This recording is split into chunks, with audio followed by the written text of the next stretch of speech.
I'm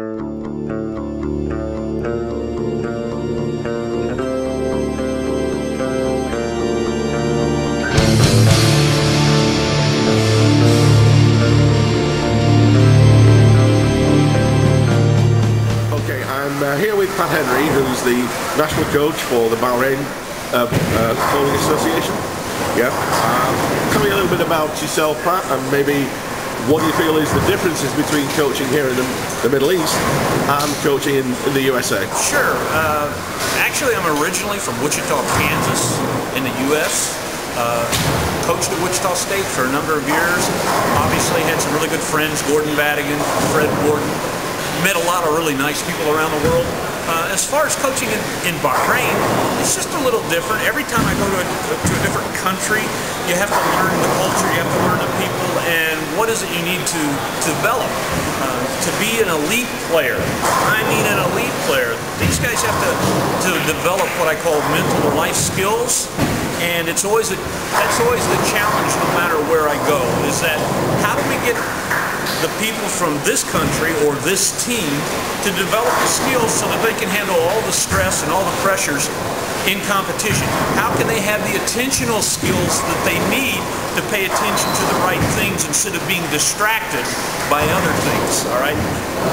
It's easy for some people to learn that, but not very many people. In a general rule, distractions are a major challenge here.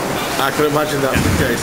Are there any particular bowlers that we should be hearing about here in the UK, basically? The people of UK bowlers haven't heard of many of the Bahrain bowlers. Are there any we should be watching for? You know, over the last probably 10, 15 years, you know, Bahrain has always competed, but there hasn't been, I guess I'll say, that one player that's been the superstar that, you know, like Singapore has a Remy Ong, or, you know, the UK has Paul Moore, among others, but, you know, he's one of them. So you always have that key player to build a team around, and Bahrain, as of yet, doesn't have that.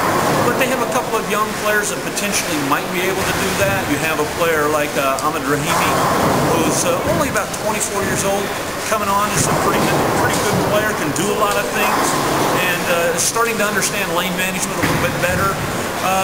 Several other players, Mohamed Sultan has sort of come into his own the last month or two, but it's more about the mental aspect and the lane management, understanding the game. I don't teach people to bowl. Okay, that's a good idea. I teach them to win. Okay, that's even better.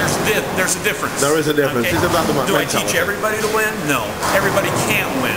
But I think the elite players, I mean, you look at Jason Belmonte's now one on the tour. These guys think and play the game differently than everybody else. Whether they'll tell you that or whether they admit it or not, they just think differently. Chris Barnes, I was fortunate to coach him when he first started, okay?